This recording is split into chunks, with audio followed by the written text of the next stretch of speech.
Hi good morning जी भाई, क्या हाल चाल है। रिस्पॉन्स शीट गेट 2025 की आ चुकी है आज ही। अभी आप अपनी जो गेट की वेबसाइट है वहां जाओगे, लॉगिन करोगे तो तुम्हें अपनी शीट मिल जाएगी। तुमने रिस्पॉन्स क्या दिया है और आंसर की भी मिल जाएगी। इसको मैच कर लो, कहीं पर कुछ प्रॉब्लम है तो तुम्हारे पास 1 तारीख तक का टाइम है चैलेंज करने के लिए। हम लोग भी इस की के थ्रू और एक रिस्पॉन्स के थ्रू हम बात करने की कौन से क्वेश्चन का क्या आंसर है, वो सही है या नहीं है, वेल इन डिटेल। तो शुरू करते हैं हम लोग पार्ट 1। एक्सेल का पेपर है बायोकेमिस्ट्री और आई फ्लाई का तरीका है safe, short, accurate, fast and efficient. तो क्वेश्चन नंबर 28 से लेकर 35 तक यहां से शुरू होती है बायोकेमिस्ट्री। एक्सेल क्यू कोड है इसका और ये 1 मार्क ईच वाले क्वेश्चन है। क्वेश्चन नंबर 28 बोल रहा था कि zinc is essential for the function of carboxypeptidase A, chlorophyll A, myoglobin और विटामिन B12। जो उन्होंने 28 का आंसर दे रखा है वो दे रखा है ए वाला, दैट मीन्स कार्बोक्सीपेप्टाइडेज ए। अब जरा ऑप्शन को चेक कर लेते हैं। देखिए कार्बोक्सीपेप्टाइडेज ए एक प्रोटीज एंजाइम है और जो बिना जिंक के काम नहीं करता।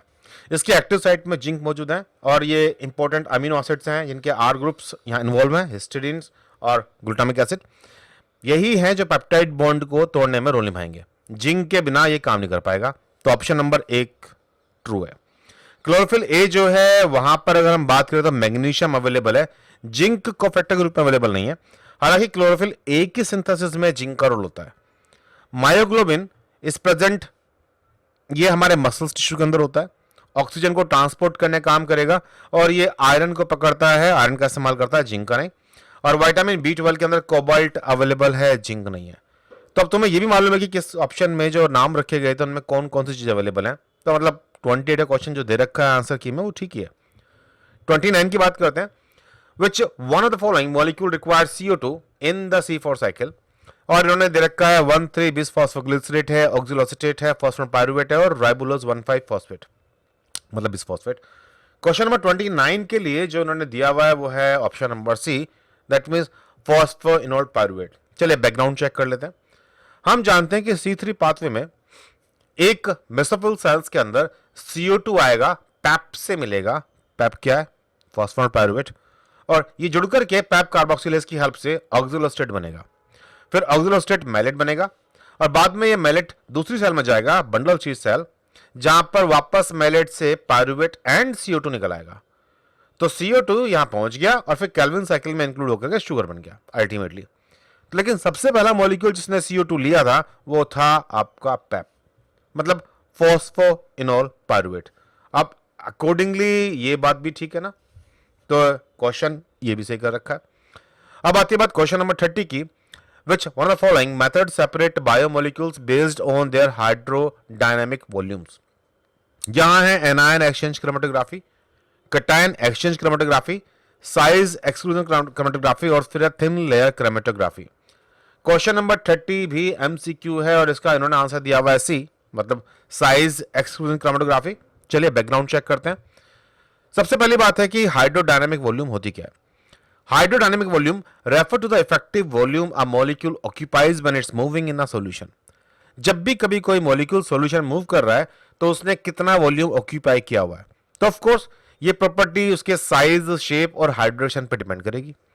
अब जब हम अनायन एक्सचेंज क्रोमेटोग्राफी की बात करते हैं तो यहां separation based on negative charge है। कटायन एक्सचेंज में बेस्ड ऑन पॉजिटिव चार्ज है कि मॉलिक्यूल पे पॉजिटिव चार्ज कितना है। जब हम बात करते हैं साइज एक्सक्लूजन की, जिसे हम लोग जेल फिल्ट्रेशन क्रोमेटोग्राफी भी कहते हैं, तो इस मेथड में साइज और शेप के बेस पर सेपरेशन होता है। मतलब जो चीज जितनी मोटी होगी वो उतना ज्यादा घेर रही होगी जेल के अंदर अपनी स्पेस, और मूवमेंट उतना ही मुश्किल होगा। Which directly relate to their hydrodynamic volume. तो जो ऑप्शन नंबर सी दे रखा है आपके आंसर में, ये भी करेक्ट एक्सप्लेनेशन है। थिन लेयर क्रोमेटोग्राफी भी देख लो। ये मेथड सेपरेट करता है उनकी polarity and affinity for the stationary phase को लेकर के, मतलब मॉलिक्यूल कितना जल्दी मूव कर सकता है लिक्विड के साथ या फिर कितना अटक सकता है स्टेशनरी फेज पर। ये पोलैरिटी वाली कहानी है, इस पर सेपरेशन टिका हुआ है। तो जो क्वेश्चन का इन्होंने आंसर दे रखा है वो हमारी एक्सप्लेनेशन के अकॉर्डिंग भी ठीक ही बैठ रहा है।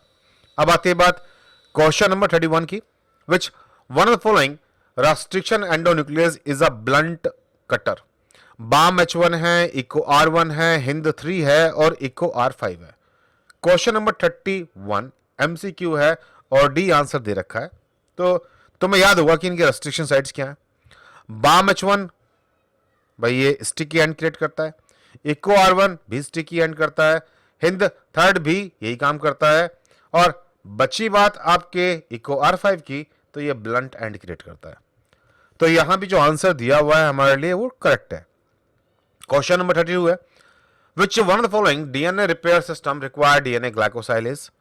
अब यहां बेस एक्सीजन है, डायरेक्ट रिपेयर है, मिसमैच है, और न्यूक्लियोटाइड एक्सीजन रिपेयर है। देखिए न्यूक्लियोटाइड एक्सीजन रिपेयर में हम बात करते हैं कि पूरा का पूरा न्यूक्लियोटाइड कटेगा और फिर करेक्शन होगा। मिसमैच में, मिसमैच तो टाइप का मिसमैच है, यहां भी एक बड़े हिस्से को तोड़ के निकाला जाता है। डायरेक्ट में जो कोई भी गड़बड़ है उसको सीधा सही कर देते हैं, और बेस एक्सीजन में पहले बेस काट के निकाला जाएगा, और ऑफ कोर्स बेस काटने के लिए हमें ग्लाइकोसाइलेज एंजाइम चाहिए। और क्वेश्चन नंबर 32 के लिए जो यहां दिया हुआ है उन्होंने ए ही दे रखा है। तो बेसिकली ये इसका डायग्राम था कि जहां कहीं भी डीएनए में गड़बड़ हो रखा है, पहले ग्लाइकोसाइलेज आएंगे और एपी साइट क्रिएट करेंगे, मतलब उन्होंने केवल बेस काट के बाहर निकाल दिया, फिर बाद में वही सब है जो हर जगह रिपेयरिंग में होता है। क्वेश्चन नंबर 33 है, which one of the following ion channel open to repolarize the neuronal membrane when an action potential is generated. Calcium है, H पॉजिटिव है, सोडियम पॉजिटिव है, K पॉजिटिव है, और 33 के लिए जो आपको आंसर दिया गया है वो है डी, मतलब K पॉजिटिव चैनल। तो चलो यहां डिटेल्स दे रखे हैं हमारे सामने। कैल्शियम चैनल की जो कहानी है वो डीपोलराइजेशन, न्यूरोट्रांसमीटर रिलीज, इस वाली कहानी में तो है, लेकिन रीपोलराइजेशन वाली स्टोरी के अंदर ये नहीं आता। H positive channel generally cellular process में इन्वॉल्व होता है। Na पॉजिटिव चैनल भी है इन्वॉल्व, लेकिन वो डीपोलराइजेशन में है, री में नहीं। और K पॉजिटिव चैनल ये है जो रीपोलराइजेशन में इस्तेमाल होता है। देखो डायग्राम देखो, जब रेस्टिंग पोटेंशियल है तो कोई सा भी चैनल, ना सोडियम ना पोटेशियम, कोई सा खुला नहीं होता। लेकिन फिर क्या होता है, जब सोडियम चैनल खुलेगा तो बहुत सारे सोडियम अंदर आ जाएंगे, नतीजा चार्ज बदल जाएगा, और ये हो गया आपका डीपोलराइजेशन। रीपोलराइज करने के लिए अंदर का पॉजिटिव फिर बाहर भेजना पड़ता है आपको, लेकिन इस बार सोडियम नहीं पोटेशियम भेजते हो, और इस वाली कहानी में पोटेशियम चैनल का रोल था। तो ये आंसर था जो कि ठीक दे रखा है उन्होंने। क्वेश्चन नंबर 34 है कि इनमें से कौन सा मोस्ट सेंसिटिव इम्यूनो एसिड है 34, और आंसर दिया हुआ ना डी। इम्यूनोइलेक्ट्रोफोरेसिस है, इम्यूनोफ्लोरेसेंस है, रेडियल इम्यूनोडिफ्यूजन है, और रेडियो इम्यूनो एसे है। तो उनके अकॉर्डिंग लास्ट वाला रिया जो है ये इसका बेस्ट आंसर है। देखिए इम्यूनोइलेक्ट्रोफोरेसिस में हम लोग इलेक्ट्रोफोरेसिस करेंगे विद इम्यूनोडिफ्यूजन, मतलब प्रोटीन्स को एंटीबॉडी वगैरह के साथ में जोड़ करके हम देखेंगे और उनके मूवमेंट्स को नोटिस करेंगे। ये बहुत ज्यादा सेंसिटिव नहीं माना जाता। इम्यूनोफ्लोरेसेंस की खास बात है, सेंसिटिव तो है, ये मेनली सेल में कहां पर वायरस बैठा हुआ है उसे देखने के लिए बहुत बढ़िया है, लेकिन फिर भी इसे हम लोग सबसे ज्यादा सेंसिटिव नहीं मानते। रेडियल इम्यूनोडिफ्यूजन में ये सिंपल सी टेक्निक है जिसमें एंटीजन डिफ्यूज करेगा radially from a well into antibody containing gel. अब यहां भी सेंसिटिविटी हाई नहीं मानी जाती, लेकिन रेडियो इम्यूनो से जहां पर सिग्नल जो आप देख रहे हो रेडियो एक्टिविटी का देख रहे हो, तो वहां अगर एक बहुत कम मात्रा में भी एंटीबॉडी अवेलेबल है जो इंटरेक्ट कर रहा है टारगेट प्रोटीन से, तब भी आप इस रेडियो एक्टिविटी की वजह से आप बड़ा क्लियरली सिग्नल पा सकते हो। इसलिए हम इसे एक्सट्रीमली हाई सेंसिटिव मानते हैं। तो इस क्वेश्चन के आंसर में तो मुझे भी कोई दिक्कत नहीं है। Question number 35, which of the following statement about antibodies is are correct. 35 जो है देखिए ये MSQ है, यहां मल्टीपल ऑप्शंस अवेलेबल होंगे और यहां आंसर दे रखा है ए और सी। देखिए एक ही बात करते हैं, different antibodies classes have different effector function. B है each antibody chain consist of an amino terminus constant region and carboxy terminus variable region. C है variable domain harbour complementary domain regions, और डी है कि सभी antibody की same half life है। तो भाई जहां तक डिफरेंट एंटीबॉडी क्लासेस के डिफरेंट फंक्शन होते हैं ये बिल्कुल ठीक है। हम जानते हैं कि IgG जो है वो ऑप्सोनाइजेशन, ADCC ये सब काम कर सकता है। IgM इनमें से कुछ कर सकता है, IgA नहीं कर पाएगा, IgE केवल मास्टर सेल का ग्रेनुलेशन करता है, या फिर हाँ जो बड़े वाले वर्म्स होते हैं उनको मारने में रोल निभाता है। तो हर एक एंटीबॉडी का जो फंक्शन है वो अलग अलग टाइप से डिफाइंड है। तो ऑप्शन नंबर ए तो ट्रू है। देन बी जो है कि हर एंटीबॉडी की चैन में अमीनो टर्मिनस पर कांस्टेंट रीजन होता है, ऐसा नहीं होता। देखिए जो आप एंटीबॉडी का डायग्राम बनाते हो उसमें N टर्मिनस ऊपर है और C टर्मिनस नीचे है, तो एन टर्मिनस की तरफ आपको याद होगा कि ये वेरिएबल पार्ट्स हैं यहाँ पर, इस जगह पर वेरिएबल डोमेन। तो यह कांस्टेंट नहीं, कांस्टेंट है सी टर्मिनस साइड पे, तो ये इनकरेक्ट है, फॉल्स स्टेटमेंट। फिर सी है कि वेरिएबल डोमेन्स के अंदर कंप्लीमेंट्री डिटरमाइनिंग रीजंस कहते हैं, जिसे आप लोग असल में सी डी आर कहते हो। तो हाँ, यहीं पर सी डी आर पाए जाते हैं, तीन सी डी आर, और यही सी डी आर है जो एक्चुअली में आपके एंटीजन से हाइड्रोजन बॉन्डिंग या फिर नॉन कोवेलेंट इंटरेक्शन करके उससे चिपक रहे होते हैं। तो ये ट्रू है हमारा। फिर लास्ट है कि सभी एंटीबॉडी की सेम हाफ लाइफ होती है, नहीं ऐसा भी नहीं है। आईजीजी की हाफ लाइफ बड़ी है, तो आईजीई जैसे मॉलिक्यूल्स या आईजीडी इनकी हाफ लाइफ छोटी है, तो सबकी लाइफ एक जैसी नहीं होती। तो जो आंसर में दिया हुआ है ए और बी, मेरे हिसाब से भी ये ठीक है, कुछ और इसमें जरूरत नहीं है। क्वेश्चन नंबर 36 से लेकर के 46 तक ये 2 मार्क्स वाले क्वेश्चन थे, और क्वेश्चन नंबर 36 जो है वो बोल रहा है कि विच one of the following molecule does not contain phospho anhydride bonds. Option में दिया गया है adenosine diphosphate, adenosine triphosphate, fructose 1,6 bisphosphate और पायरोफॉस्फेट। देखिए क्वेश्चन नंबर 36 का जो आंसर दिया गया है वो है सी, दैट मीन्स फ्रक्टोज 1,6 बिसफॉस्फेट। अब हम लोग थोड़ा डिटेल्स ले लेते हैं इसके। जब भी कभी फॉस्फेट्स आपस में जुड़ते हैं तो उनके बीच में बनने वाले बॉन्ड को हम फॉस्फो एनहाइड्राइड बॉन्ड बोलते हैं। लेकिन अगर फॉस्फेट डायरेक्ट कार्बन के साथ जुड़ा हुआ है तो उसे बोलेंगे हम लोग फॉस्फो एस्टर बॉन्ड। तो चलिए ऑप्शन को देख लेते हैं। एडिनोसिन डाइफॉस्फेट की बात करते हैं। इसके पास एक फॉस्फो एनहाइड्राइड बॉन्ड है और ये है अल्फा और बीटा फॉस्फेट के बीच में। एटीपी के पास 2 फॉस्फो एनहाइड्राइड बॉन्ड है, गामा बीटा और बीटा अल्फा के बीच में। फ्रक्टोज 1,6 बिसफॉस्फेट में हालांकि 2 फॉस्फेट हैं, लेकिन दोनों फॉस्फेट डायरेक्ट कार्बन के साथ जुड़े हुए हैं, तो ये फॉस्फेट एस्टर बॉन्ड्स है, एनहाइड्राइड बॉन्ड्स नहीं है। पायरोफॉस्फेट में 2 फॉस्फेट जुड़े होते हैं आपस में और उनके बीच में एक फॉस्फो एनहाइड्राइड बॉन्ड अवेलेबल है। तो फिर जो आंसर बैठा हमारा वो सी था, जो की में दे रखा है, बिल्कुल ठीक। क्वेश्चन नंबर 37 है, फॉर एन एंजाइम जो फॉलो करता है Michaelis Menten kinetics, competitive inhibitor क्या करेगा? इंक्रीज करेगा दोनों को केएम वीमैक्स, डिक्रीज करेगा दोनों को केएम वीमैक्स को, इंक्रीज करेगा केएम को लेकिन वीमैक्स अफेक्ट नहीं होता, और डिक्रीज करेगा केएम को लेकिन वीमैक्स अफेक्ट नहीं होता। क्वेश्चन नंबर 37 के लिए जो उन्होंने आंसर दे रखा है वो है सी, जहां पे केएम इंक्रीज हो रहा है और वीमैक्स अफेक्ट नहीं हो रहा। देखिए जब हम ग्राफ देखते हैं तो कॉम्पिटिटिव इनहिबिशन में इनहिबिटर और नॉन इनहिबिटर की लाइनें एक ही पॉइंट से क्रॉस कर रही हैं वेलोसिटी वाली जगह पर, तो वीमैक्स तो चेंज नहीं हो रहा, लेकिन जो केएम है केएम इंक्रीज कर रहा है हमारा, और ये तो इसका आंसर था, तो इसलिए इसका भी आंसर नंबर सी जस्टिफाइड है। अब आती है बात क्वेश्चन नंबर 38 की।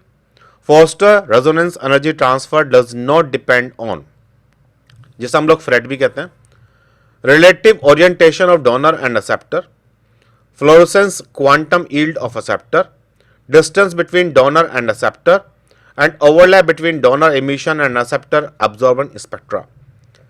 अब यहां पे इन्होंने डज नॉट अप्लाई कर रखा था। क्वेश्चन नंबर 38 का आंसर दे रखा है इन्होंने बी।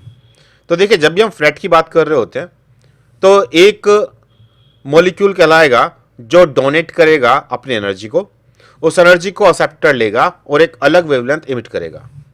तो यहां अगर हम हर पॉइंट को बारी बारी गौर करें तो पहला पॉइंट था आपका relative orientation of donor and acceptor. ये क्रूशियल है फ्रेड के लिए, क्योंकि अल्टीमेटली डायपोल डायपोल का इंट्रैक्शन होता है जिससे एनर्जी ट्रांसफर होगी। तो स्टेटमेंट नंबर ए तो जरूरी है। फिर fluorescence quantum yield of acceptor, this is not a direct dependent of FRET, जबकि higher quantum yield of the acceptor can result in stronger acceptor emission after FRET. तो ये directly depend नहीं करता इसके ऊपर। सी स्टेटमेंट है distance between donor and acceptor, ये highly depend करता है, जितने ज्यादा पास में होंगे उतना ही ज्यादा रेजोनेंस देखने को मिलेगा। और डी कह रहा है overlap between donor emission and acceptor absorption spectra, ये भी बहुत जरूरी है। अगर ओवरलैप नहीं करेंगे तो जो एक्सेप्टर है वो वेवलेंथ कहां से लेगा। तो यहां जो करेक्ट स्टेटमेंट था जो बात के साथ नहीं जा रहा वो है option number B, fluorescence quantum yield of acceptor, और यही इन्होंने क्वेश्चन में दे भी रखा है, तो की में ये भी आंसर ठीक है। क्वेश्चन नंबर 39 है, फॉस्फोलिपिड वेसिकल को प्रिपेयर किया गया है 50 मिलीमोलर केसीएल में, फिर डाइल्यूट किया गया है वाटर के अंदर। इस इंफॉर्मेशन के ऊपर बेस्ड होकर के पी और क्यू बनाए गए हैं। पी स्टेटमेंट कहता है कि the diluted vesicles will develop membrane potential, और क्यू कहता है देयर इज अ के positive concentration difference across the vesicular membrane. इनमें से कौन सी बात करेक्ट है? भाई देखिए, जब आपने वेसिकल बनाई तो उसमें के पॉजिटिव कंसंट्रेशन जैसे उसके बाहर के एनवायरनमेंट में वैसी रही, लेकिन अगर हमने डाइल्यूट कर दिया है उसको वाटर में तो फिर क्या होगा, बाहर के एम की कंसंट्रेशन कम हो जाएगी और अंदर जो अवेलेबल है तो वो as compare to outside high होगी। तो फिर तो मेम्ब्रेन पोटेंशियल भी जनरेट हो गया और के पॉजिटिव कंसंट्रेशन का डिफरेंस भी देखने को मिला। तो इस केस में दोनों के दोनों स्टेटमेंट पी एंड क्यू ये ट्रू है। 39 क्वेश्चन का जो उन्होंने आंसर दे रखा है सी, तो आप चाहो तो इस क्वेश्चन को चैलेंज कर सकते हो क्योंकि पॉसिबली इसका आंसर ने गलत दे रखा है। देखिए, जो इसका डिस्क्रिप्शन है, जब वेसिकल को डाइल्यूट किया जाएगा पानी में तो concentration of KCl outside the vesicle become significantly lower than the 50 millimolar KCl inside. इसकी वजह से कंसंट्रेशन ग्रेडियंट बन जाएगा दोनों के लिए, के पॉजिटिव सी नेगेटिव आयंस के लिए। और आप जानते हैं कि ये फॉस्फोलिपिड की बायलेयर है केवल, और आमतौर पर ये फॉस्फोलिपिड की बायलेयर के पॉजिटिव और Cl नेगेटिव के लिए परमिएबल नहीं होती।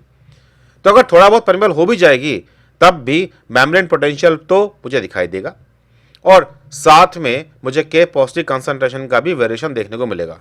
तो दोनों ही स्टेटमेंट ट्रू हैं हम लोग के अकॉर्डिंग। क्वेश्चन नंबर 40 है peptide binding cleft on MSC1 is formed by. देखिए, MSC1 और MSC2 दो मॉलिक्यूल होते हैं। जहां पेप्टाइड चिपकती है MSC1 में, ये एक ही पेप्टाइड का अल्फा वाली का अल्फा 1 और अल्फा 2 डोमेन है, जबकि MSC2 में ये दो डिफरेंट पेप्टाइड्स हैं, एक है अल्फा 1 और एक है बीटा 1। तो क्वेश्चन इसी को लेकर पूछा गया था।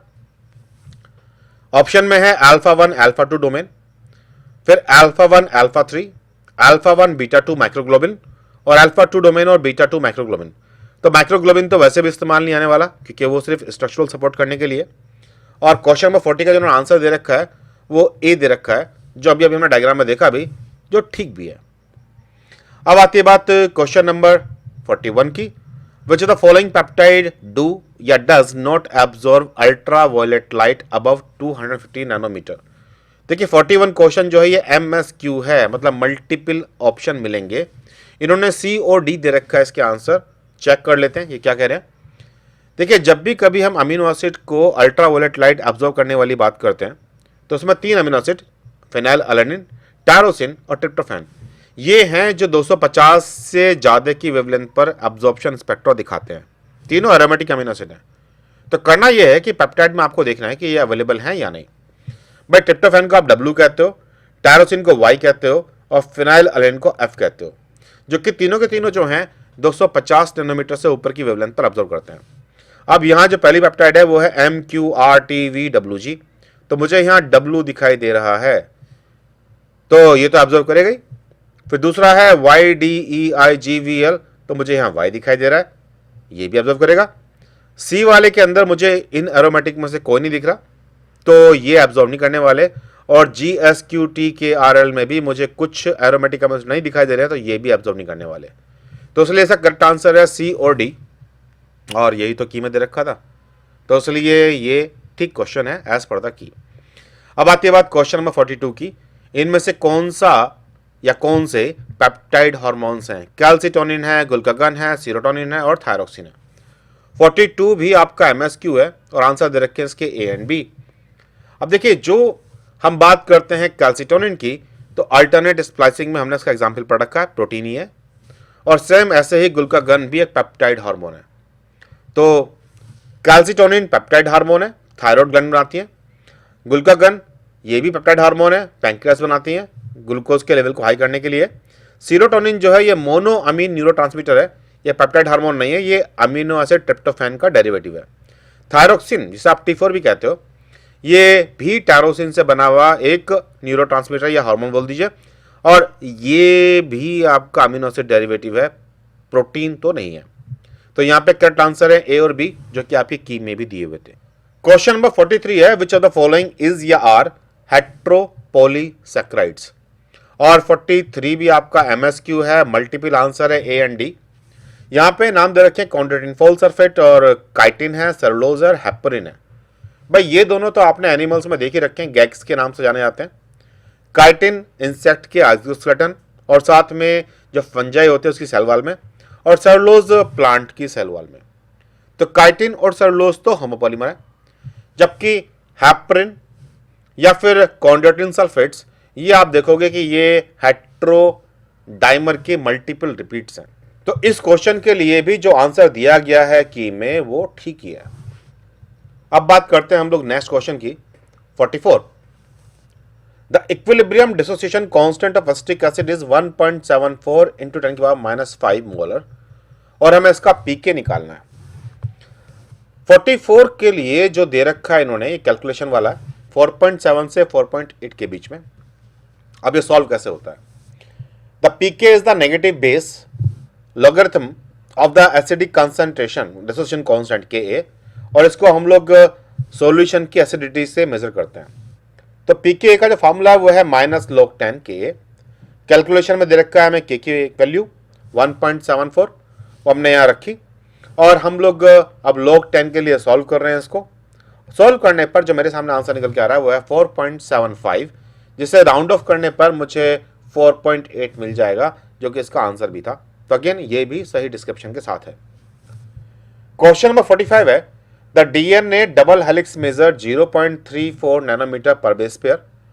डायमीटर दिया हुआ न्यूक्लियोसोम का 11 नैनोमीटर और ratio of wrapping DNA length to nucleosome diameter is 4.51। अब मुझसे पूछा गया कितना लंबा डीएनए इसके चारों तरफ घूम रहा है। 45 आपका अगेन कैलकुलेटिव क्वेश्चन है, 46 इसका आंसर होना चाहिए। अब कैलकुलेशन करते हैं। हमें जो गिवन है ये है कि भाई जो रैप करने के डायमीटर जो परसेंटेज है, जो रेशियो है वो है 4.51। डायमीटर दे रखा है 11 नैनोमीटर। तो अगर मुझे लेंथ ऑफ रैप डीएनए निकालनी है तो यह है रेशियो मल्टीप्लाई बाय न्यूक्लियोसोम का डायमीटर, जो कि आंसर आ गया 49.61 नैनोमीटर। अब एक बेस पेयर है 0.34 नैनोमीटर का, तो हमने इसे डिवाइड कर दिया। डिवाइड करने पर मेरे पास निकल के आ गए 14591 बेस पेयर, जिसे राउंड ऑफ करने पर आपका आंसर आता है 146, और यही तो आपका आंसर भी था। तो ये क्वेश्चन भी सही तरीके से डिफाइन किया गया। क्वेश्चन नंबर 46 है, E. coli is grown exclusively in a medium containing N15 ammonium chloride as the sole nitrogen source. Subsequently, cells को शिफ्ट कर दिया गया है मीडियम में जिसमें N14 है अमोनियम क्लोराइड के रूप में, और अब मुझे molar ratio of hybrid DNA to light DNA, hybrid DNA है जिसमें N15 N14 है और लाइट डीएनए जिसमें N14 N14 है, आफ्टर 4th जनरेशन मुझे बतानी है। 46 कैलकुलेटिव क्वेश्चन है और आंसर है 0.14। तो देखिए कैलकुलेशन कैसे हो रही है इसकी। जब हम एनालाइज कर रहे हैं तो जनरेशन 1 में सारे के सारे डीएनए हाइब्रिड है। भाई ओरिजिनली जो डीएनए था वो N15 लेबल था। जैसे ही N14 मीडियम में डाला तो एक डीएनए का मॉलिक्यूल डिवाइड करके जो 2 बन रहा है, दोनों स्टैंड सेपरेट होने हैं, तो पुराना स्टैंड तो N15 वाला ही है ना, जो नया स्टैंड बनेगा वो N14 का है। तो असल में ये हाइब्रिड से सारे जनरेशन 2 पर 2 हाइब्रिड और 2 प्योर लाइट वाले, जनरेशन 3 पर 2 हाइब्रिड और 6 लाइट वाले, जनरेशन 4 पर 2 हाइब्रिड और 14 लाइट वाले। तो जनरेशन 4 की बात थी ना। तो यहाँ जो रेशियो निकल के आ रही है मेरे पास वो है कि मुझे मोलर रेशियो निकालनी है hybrid DNA to light DNA. तो आप करोगे क्या, number of hybrid DNA molecules divided by number of light DNA molecules. तो आफ्टर 4th जनरेशन 2 मॉलिक्यूल थे हाइब्रिड और 14 थे आपके लाइट डीएनए, 1/7 की रेशियो है। सॉल्व करोगे तो आपका आंसर आ जाएगा 0.14, राउंड ऑफ करोगे 2 डिजिट के लिए तो 0.14, यही आंसर था ना इसका। तो यहां बायोकेमिस्ट्री के सॉल्यूशंस पूरे होते हैं। आई होप इन सॉल्यूशन से आपको आइडिया मिल गया होगा कि भाई क्या गलत था और क्यों गलत था आपका सवाल, और एक क्वेश्चन दिख भी गया आपको जिसे आप चैलेंज कर सकते हैं। iFly के साथ आप भी गेट 2026 BT की प्रिपरेशन कर सकते हैं। साथ ही CSIR NET, GATE, ICMR, CTPG, ARS, select और गेट बी DBT जैसे एग्जाम भी। iFly के बारे में और जानकारी पाने के लिए गूगल कीजिए #iFlyNetGate और क्लासेस ज्वाइन करने के लिए मुझे व्हाट्सएप कीजिए 9013902981। चलिए फिर हम जल्दी मिलते हैं बॉटनी, जूलॉजी और बाकी बचे हुए पेपर्स के साथ। तब तक के लिए बाय बाय।